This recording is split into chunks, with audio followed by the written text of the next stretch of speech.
All right, how's everybody doing? Hotep. Hey, this is Michael M. Hotep, founder of the African History Show. I'm a talk show host, researcher, lecturer, and writer. It is it's Sunday, October 7th, 2018, and we are live and testing out the new software here on my phone.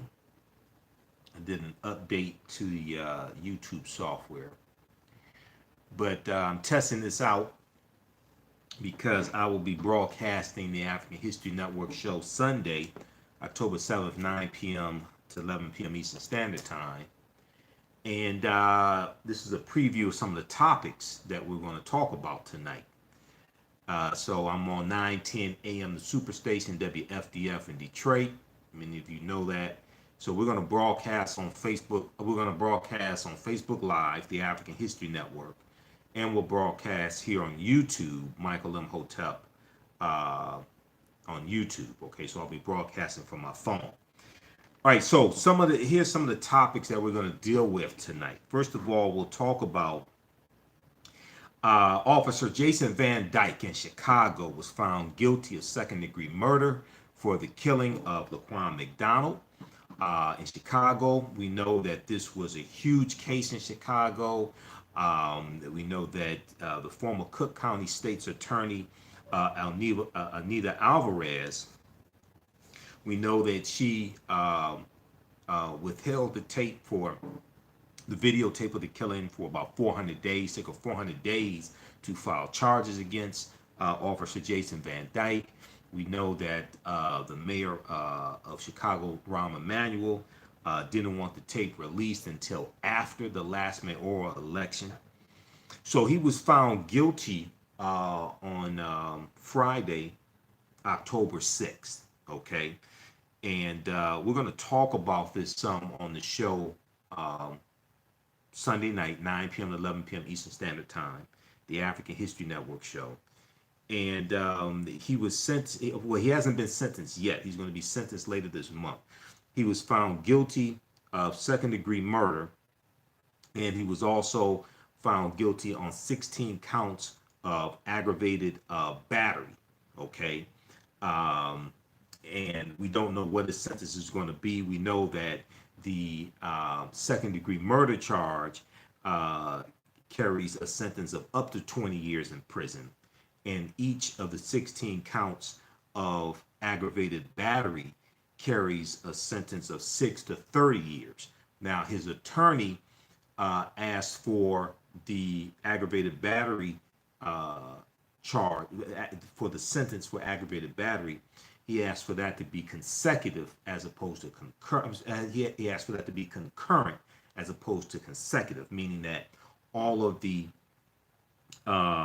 time sentence for all of those charges will be done at the same time as opposed to one after the other. Okay, so we don't know what the sentence is going to be. He can do as little as 8 years and 8.5 years in prison, something like that. But we'll have to see. But nonetheless, this was the first Chicago police officer to be convicted of murder in 50 years in Chicago. Okay, so this is something huge. Now, if it had not been for that dash cam video, because Officer Jason Van Dyke lied on the witness stand and said that Laquan McDonald was coming towards him, and he said that he was waving the knife at him as well. Okay, and he said he feared for his life and had to shoot. He was the only officer who fired a single. He was the only officer who fired a shot. So he lied on the witness stand. The dash cam video of the car proved that he was lying. Now, if it had not been for that video, because you had other officers there who were lying. You had one officer that went to nearby Burger King, and erased video surveillance footage of at least some of what happened. So you have 3 other officers who await trial on charges of trying to cover up the killing and obscure the investigation. Read the article from Huffington Post had an article about this, as well as YahooNews.com. Chicago officer Jason Van Dyke guilty of murder in Laquan McDonald shooting, and they break this down here. Okay, so during the trial, officer Jason Van Dyke testified in his own defense that he feared for his life and that Laquan McDonald was behaving erratically. Now, an autopsy revealed PCP was in Laquan McDonald's system, but his defense team cited a state law that allows officers to use deadly force if it's necessary to stop a fleeing suspect who has committed a felony while using a deadly weapon. Okay, now we know Laquan McDonald had a knife, but Officer Jason Van Dyke, he said Laquan McDonald was waving the knife at him. Basically, he feared for his life. Okay, we see on the video, Laquan McDonald is walking away from him. There was no reason for him to kill him, no reason for him to shoot him, especially 16 times. Okay, so if it had not been for the video, I don't think the officer would have been convicted, especially by a mostly white jury. Okay, if it had not been for that video, I do not think he would have been convicted. But you take your wins when you can. So I mean, this is something huge here. So we're going to talk about that tonight. And then it was a good article from Huffington Post Black Voices called Jason Van Dyke Looked at Laquan McDonald and Saw an American Stereotype. Okay, and this deals with the how Laquan McDonald was stereotyped. And Jason Van Dyke said that we never lost eye contact. He said, quote, his eyes were bugging out of his face. His face was expressionless, end quote. And this article talks about the stereotype of the black brute, and it references the movie The Birth of a Nation from D.W. Griffith, director D.W. Griffith, that came out February 8th, 1915, and the negative stereotypical images of African Americans that we saw depicted in the movie The Birth of a Nation. Okay, and that movie led to race riots in the street also. Okay, all right, so that's one of the things that we'll talk about. How's everybody doing? That's one of the things that we'll talk about. The other thing I want to talk about on tonight's show, once again, we'll be on 9 p.m. to 11 p.m. Eastern Standard Time, the African History Network show on 9:10 a.m. the Superstation WFDF in Detroit. We'll broadcast on YouTube because I'm trying out. I had to do an update to the YouTube software on my smartphone. So I'll be broadcasting from my phone tonight. I'll be in the studio at 9:10 a.m.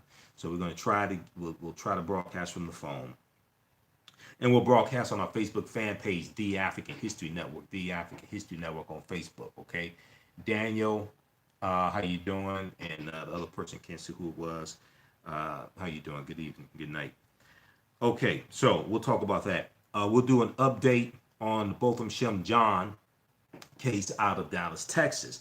We know, so the last time I broadcasted live for the African History Network show was Sunday, September 23rd, okay?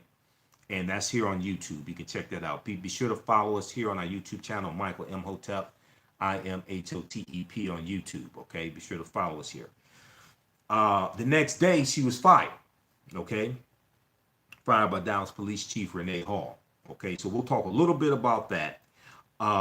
The Dallas Morning News had an article from Thursday, October 4th, that the DA refuses to release the audio of the 911 call, and the DA says that she does not want to jeopardize his case. We'll talk a little bit about that as well, and also Roland Martin was in Dallas broadcasting live the town hall meeting that took place. This was Friday before last, okay? It was a town hall meeting. If you go to Roland Martin on YouTube, you can watch the full video of it, okay? So that was September 28th. That was Friday, September 28th that took place. And watch Roland Martin Unfiltered also. That's his new daily digital show. It's on live Monday through Friday, 6 p.m. Eastern Standard Time. You can watch on his YouTube channel, Roland Martin, watch on Facebook, at Roland Martin on Facebook, and they rebroadcast it as well. So check that out, okay? But um, it was an interesting town hall meeting, and we'll talk a little bit about that. But watch the video because I'm not going to have time to play the video on the show. But he also interviewed attorney Lee Merritt, okay, who is the lead attorney for the Botham John family. He interviewed Lee Merritt. I think it was this past Thursday or so. We'll do a brief update on the case dealing with Botham John. You know, I've been covering it a lot. I think we have some of the best coverage on the case in separating fact from fiction. I know at the town hall meeting that Roland was the moderator. He was the moderator of the town hall meeting, and he broadcasted it live on Facebook Live, YouTube. You have one community activist, I don't know his name, who was on the panel, and he said that in Dallas they have a 72-hour rule that was supposed to be done away with, but he said it's still in existence according to him. I don't know for a fact it's still in existence, but and the 72-hour rule deals with a police officer involved in a shooting.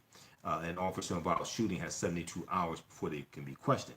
Now, we know that did not take place here. How do we know? One, the shooting took place about 10 p.m. Thursday, September 6th.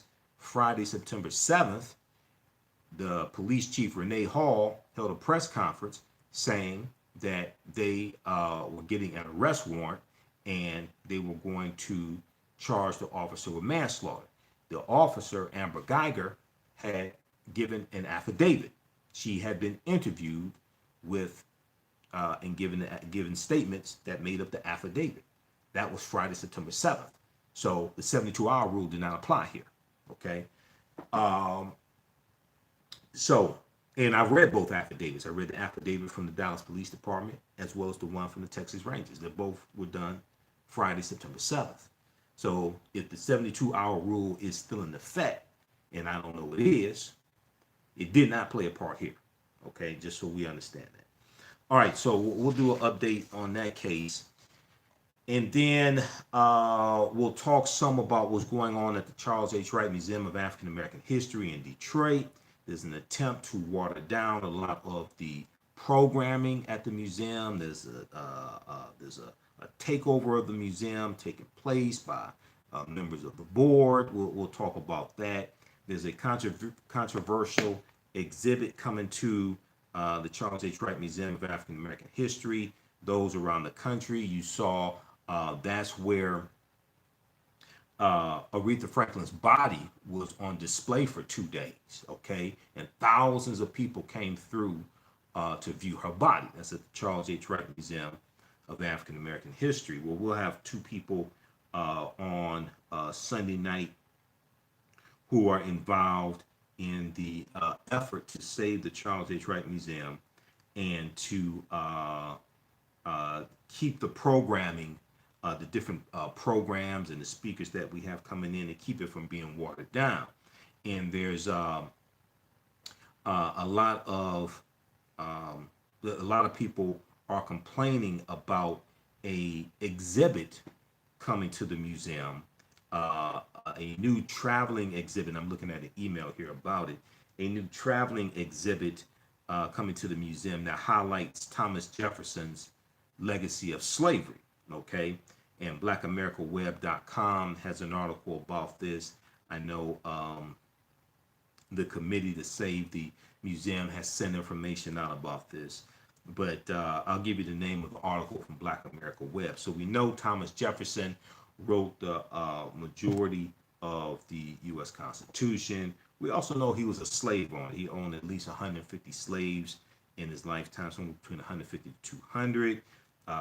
We know he had children by Sally Hemings. He had, so many people refer to that as rape because she was a slave, even if, quote unquote, she was in love. There was a power dynamic there, so she really couldn't give consent. She couldn't say no in general, okay? So you have this Thomas Jefferson exhibit coming. And see, the other thing is Thomas Jefferson thought that African people were mentally inferior, and so you have this taking place as well. Okay, so there's an article from blackamericaweb.com. A new traveling exhibit highlights Thomas Jefferson's legacy of slavery, and this exhibit is coming to, it's traveling around the country, but it's coming to um, the Charles H. Wright Museum of African American History, and you have a lot of people up in arms about it as well. Okay, and saying that they don't want that exhibit at the museum because it's the name of the exhibit is Slavery at Jefferson's Monticello, Paradox of Liberty. Slavery at Jefferson's Monticello, Paradox of Liberty, and it will run from it's in Dallas right now. It appears it will run from September 22nd to December 31st at the African American Museum of Dallas, but it's coming to Detroit as well. The exhibition tells a story, and I'm looking at the article from blackamericaweb.com right now. The exhibition tells the story of slavery at Monticello. Now, Monticello was the name of the estate. That was the name of Thomas Jefferson's plantation, Monticello. Jefferson's 5,000-acre plantation from the perspective of Africans who Jefferson enslaved. Okay, now more than 300 artifacts, works of art, and documents representing Jefferson's legacy of slavery will be on display. Dallas is the first city to host the exhibit that will feature additional objects that have never left the Monticello estate. Other stops for the exhibit include Detroit, Richmond, and then on the West Coast in 2019. Okay, now we know that August 20th, 2019 is the 400th year anniversary of the 20 some odd Africans who came on that Dutch warship, that Dutch man of war, into Jamestown, Virginia. All right, now that was not the first time African people were here, because we know also, you read the first Americans were Africans, documented evidence, but Dr. David Imhotep, Captain John Smith talked about being captured by a group of black Indians. Yeah, this is live right now. Savon, I think it's pronounced Savon Smith. I'm up late working. I'm preparing the content for our radio show that's taking place Sunday night, 9 p.m. to 11 p.m. Eastern Standard Time, October 7th. This is a preview of what we're going to talk about on tonight's show. And I'm doing some work, and I'm working on sending out an email newsletter now also. So I'm up late working. Yes, it's 1:28 a.m. Eastern Standard Time. Okay, so, but this was not the first time African people were here in the land we call the United States of America. It also was not the first time that African people were in those 13 colonies, because Captain John Smith talked about being captured by a group of black Indians in 1607. Okay, read The First Americans Were Africans, Documented Evidence by Dr. David Imhotep. And I've got the book around here somewhere. Yeah, The First Americans Were Africans, Documented Evidence. Okay, get this book by Dr. David Imhotep. All right, he's a friend of mine. This book deals with the African presence in this country going back at least 51,700 years ago. Okay, at least that's the Khoisan. This was our land stolen from us. The African people have been here in this land we call the United States of America going back at least 51,700 years ago. Yes, the transatlantic slave trade happened. Okay, I'm not saying it did not, but you have to understand a chronology of history. So you can't just look at the last 500 years of history. We need to look at at least the last 50,000 years of history. And migrations happen at different periods of time for different reasons. Okay, so just because African people were already here going back tens of thousands of years, and we were here before Native Americans even came into existence, that does not mean the transatlantic slave trade did not happen. You have to understand the chronology of history. Okay. All right. So, okay. So if we look at this article here from BlackAmericaWeb.com, and so the exhibit, the Thomas Jefferson exhibit, is going to travel around the country. Now, it starts off in Dallas, as I said. The article quotes Bishop T.D. Jakes, and it says Bishop T.D. Jakes paused briefly to reflect on long ago autumns while viewing a poignant exhibit about Thomas Jefferson and slavery inside the African American Museum of Dallas. T.D. Jakes, the influential pastor of the Potter's House, walked through a powerful three-gallery exhibition that featured detailed accounts of how enslaved Africans labored on Thomas Jefferson's Virginia plantation called Monticello some 200 years ago. T.D. Jakes said, as an African American, I think it's really difficult for you not to be passionate about this. Okay. He said during an interview inside the museum, but even as an American in general, I think it is a part of our history that gets swept up under the rug, and yet it has so much to do with the current dilemmas that we face today, and it has all the world to do with any solutions that are derived for us to be more harmonious as a people in this country, end quote. Okay.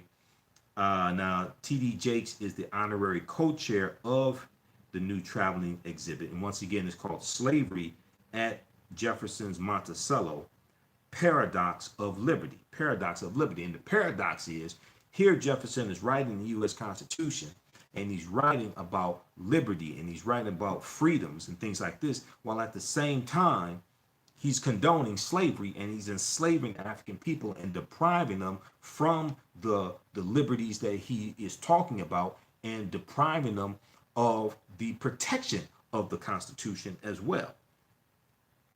Okay, so check out this article, but we're going to talk some about what's going on at the Charles H. Wright Museum here in Detroit. There's an attempt, like I said, to water down the programming, and you have some people who are upset that this Thomas Jefferson exhibit is coming to the museum. All right, I need to find out more information about it, because you can use this as an opportunity to teach our people about this history and expose Thomas Jefferson, and teach our people, and not just our people in general, about the hypocrisy of America and how America needs to live up to its promises. Okay, so this is it's the same thing with the U.S. Constitution. Article 6 of the U.S. Constitution clearly tells you that the U.S. Constitution, all the previous treaties, all the subsequent treaties, are the supreme law of the land. All right, so this is dealing with history. Okay, we can't go back and change history, but what we can do is to understand it, and then understand how these historical events influence conditions today, and then deal with how do we change those conditions. Okay, but not talking about it, it does us a disservice. Okay, I think. Okay, so we'll talk about that tonight as well, and then we'll be joined by Minister Troy Muhammad. Minister Troy Muhammad of the Nation of Islam temple here in Detroit, because Minister Farrakhan is coming to Detroit Saturday, October 14th, for the National Day of Atonement. The National Day of Atonement. Yeah, the first Americans were Africans, documented evidence. Okay, the first Americans were Africans, documented evidence by Dr. David M. Hotel. Visit his website, historictruth.info. Historictruth.info.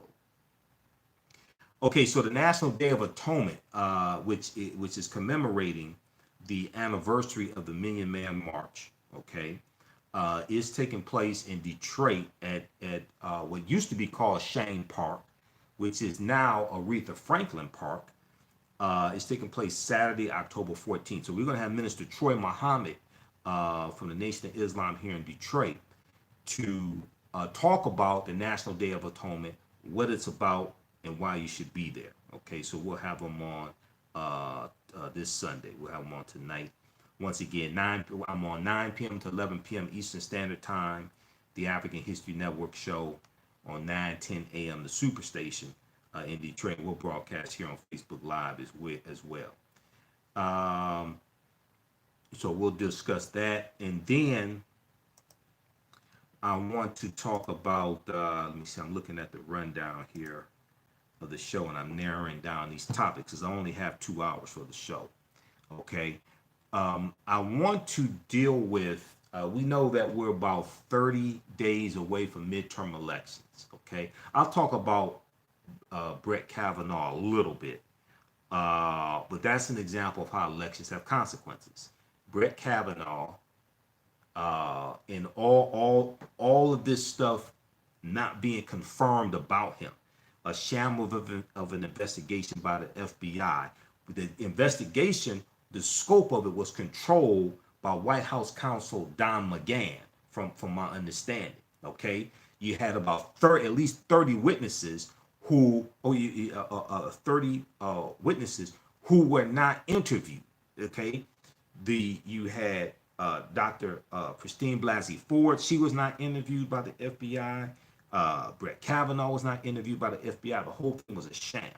But this is all designed to put somebody on the Supreme Court who will rule favorably for Donald Trump if it goes to the U.S. Supreme Court, whether or not a president can be indicted. This is what this is all about. Yeah, this was a promise to his base to put another conservative on the Supreme Court, and to have a conservative dominated Supreme Court to overrule Roe versus Wade. But there were about 25 people that were vetted by the Federalist Society and the Heritage Foundation who were on a list given to Donald Trump. Okay, why did he pick this guy? This is why he picked this guy, because of writings that Kavanaugh had done in the past, basically saying that a sitting president could not be indicted. That's what this is about. Trump is trying to save his behind in case it goes to, in case Mueller or the Mueller team or the Department of Justice tries to indict him. If it goes to the U.S. Supreme Court, he wants the U.S. Supreme Court to rule in his favor. That's what this is about. But see, what people don't understand, and what a lot of African Americans don't understand, is the importance of the importance of the U.S. Senate. This is why you have to vote in midterm elections, because it's the U.S. Senate that does the confirmation hearings for not just Supreme Court justices, but also federal judges. And what Mitch McConnell did, majority leader of the U.S. Senate, what Mitch McConnell and Republicans did was they blocked President Obama.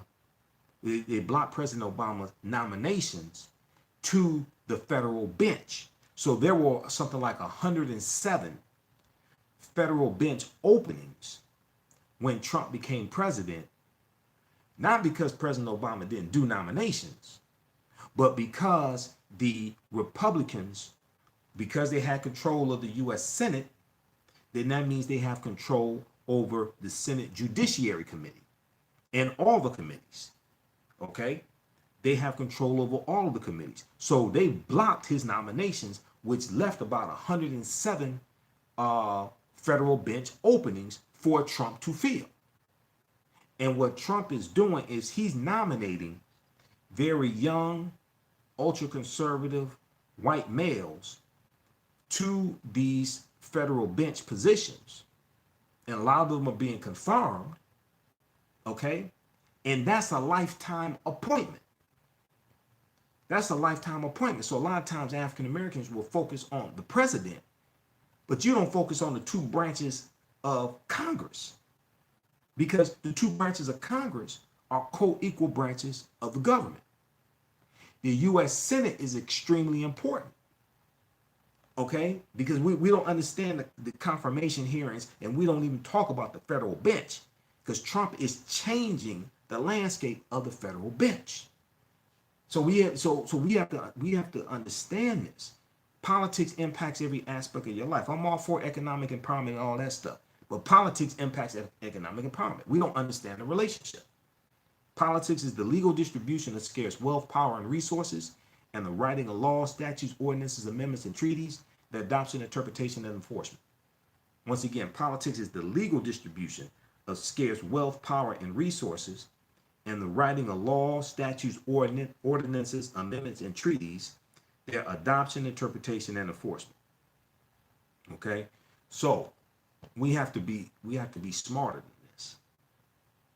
The House of Representatives is important, but the U.S. Senate is also important. In some ways, U.S. Senate is more important. This is why Republicans are fighting so hard and have fought so hard to maintain control of the U.S. Senate. Because even if they lose the House of Representatives, they can still put Supreme Court nominees, they can still confirm Supreme Court nominees to the Supreme Court if they maintain control of the U.S. Senate, and they can still put ultra-conservative white male judges on the federal bench. That has nothing to do with the House of Representatives. That's all the U.S. Senate. Okay? So many of us don't understand this. All right. So those are some of the things we'll talk about. And then we'll deal with September 4th, I think it was. Where's the article? Here. September 4th. Was it September 4th or September 28th? I think it was September 28th. But we know September 1868. This is when the Opelousas massacre of 1868 took place. The Opelousas massacre of 1868. And this is one of the biggest, well, you know, you have a lot of people say, oh, black people didn't die for the right to vote. Really? You obviously never studied the Opelousas massacre of 1868 in St. Landry Parish, Louisiana. Because you had about 200 African Americans who were killed trying to exercise their right to vote. Now, this is before the 15th Amendment of 1870, okay? In September 1868, Southern white Democrats hunted down around 200 African Americans in an effort to suppress voter turnout. Okay, see, when you don't understand history, you'll make these idiotic remarks. Oh, you know, African Americans didn't die for the right to vote. Really? You ever studied the Wilmington Massacre of 1898 in Wilmington, North Carolina? You ever studied that? So, and this deals with also the Ku Klux Klan, which was only 3 years old at the time, because the Ku Klux Klan was founded December 24th, 1865 in Pulaski, Tennessee, right after the Civil War ends. The Ku Klux Klan is founded. And the Ku Klux Klan terrorized African Americans, but they also terrorized white Republicans, because these were Democrats who founded the Ku Klux Klan. Now, it was not the Democratic Party that founded the Ku Klux Klan, but these were Democrats. These were former Confederate soldiers who founded the Ku Klux Klan. Okay? And we know from 1882 to 1964, Ku Klux Klan lynches about 3,400 African Americans, but they also lynched 1,297 white people, because they were killing white Republicans also. The Klan was not just killing African Americans. That's the majority of who they were killing. But they were targeting and terrorizing white Republicans as well, because it was the Republican Party that was the party of Abraham Lincoln. And the North, when we deal with the Civil War, the war between the North and the South, the North was largely represented by Republicans. It was the Republican Party who was in control of the government at the time. um, Lincoln was a Republican. Okay, the Democratic Party was largely the party of the aristocrats, largely the party of the white slave owners, the plantation owners. Okay, so we're going to talk some about because a lot of people don't. And I've studied this in the past, the Opelousas Massacre of 1868. But we'll talk some about that tonight, especially when we talk about the importance of voting. Because, see, a lot of times we have opportunities to vote a lot of these idiots out of office that we keep calling the radio shows every day complaining about, and we don't do it. And yes, we have to leverage our economics to enforce our vote. I understand that, but the day of the election, that ain't the time to debate. That's the time to take your ass to the voter polls and vote these people out of office. Because Republicans, see, if our vote didn't matter, why do Republicans work so hard to suppress our vote? 2016 election, why were there 868 fewer polling places? Why were there 14 new states that had new voter ID laws? Okay, if the vote didn't matter. This goes back to Section 5 of the Voting Rights Act being gutted in 2013 by the U.S. Supreme Court case of Shelby County versus Holder. Go research Shelby County versus Holder. All this is around voter suppression. Why was the cross-checking system used that knocked 1.1 million people off the voter rolls in the 2016 election? And when you study the cross-checking system, which was basically created by Chris Kobach, Secretary of State from Kansas, it targeted people with ethnic-sounding names and people who they thought were predisposed to voting Democratic. And when you study the cross-checker system, AtlantaBlackStar.com has an article about this. The way it worked was they literally said, what they claimed is that you had certain people who were registered to vote in 2 different states, and they were voting twice. So what they said was, James Brown in Detroit City is the same James Brown in Cleveland, Ohio. So we're going to remove them from the voter rolls. The cross-checking system knocked 1.1 million people off the voter rolls in the 2016 election. We saw, and they targeted, they use this in somewhere around 23 states, something like that. But they definitely targeted the key battleground states, okay? And we know that Trump won Michigan, Wisconsin, and Pennsylvania by only 78,000 votes. Trump won Michigan, where I live, by 10,704 votes.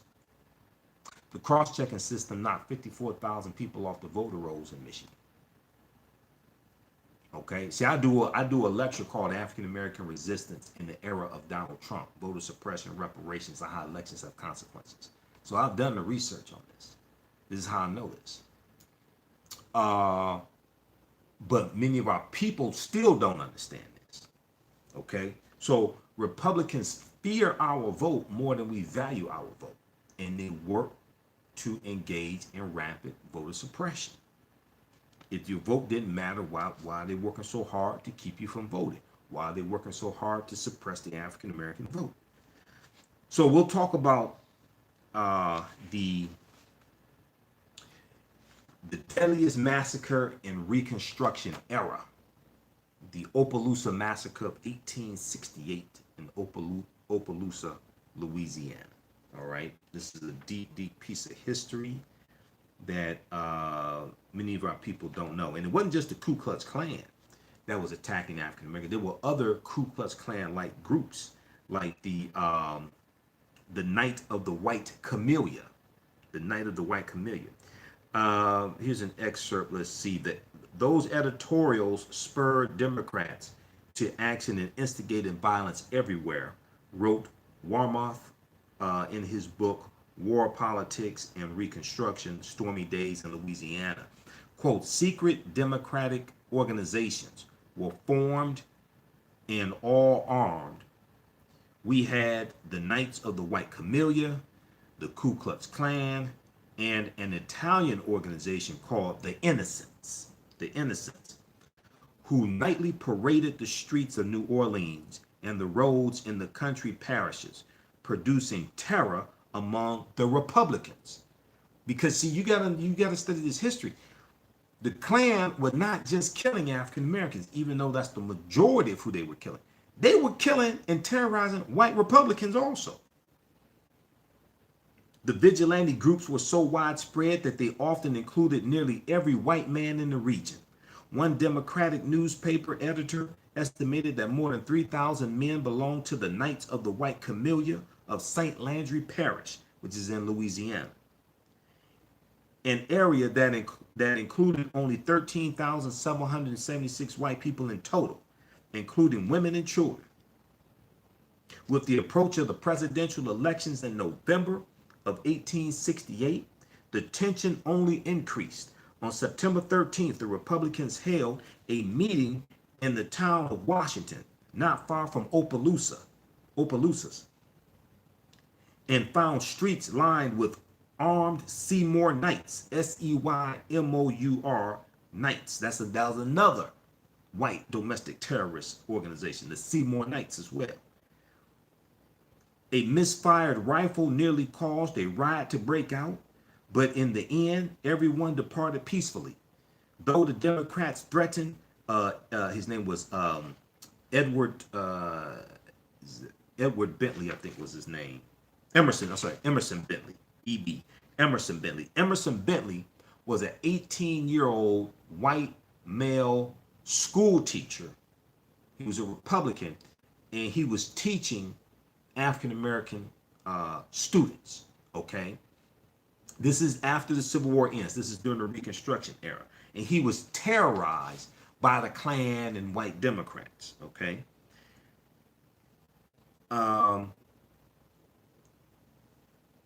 Let's see. A misfired rifle nearly caused a riot to break out, but in the end, everyone departed peacefully. Though the Democrats threatened Emerson Bentley if he failed to publish an honest account of the event in the St. Landry Progress, which was a newspaper there.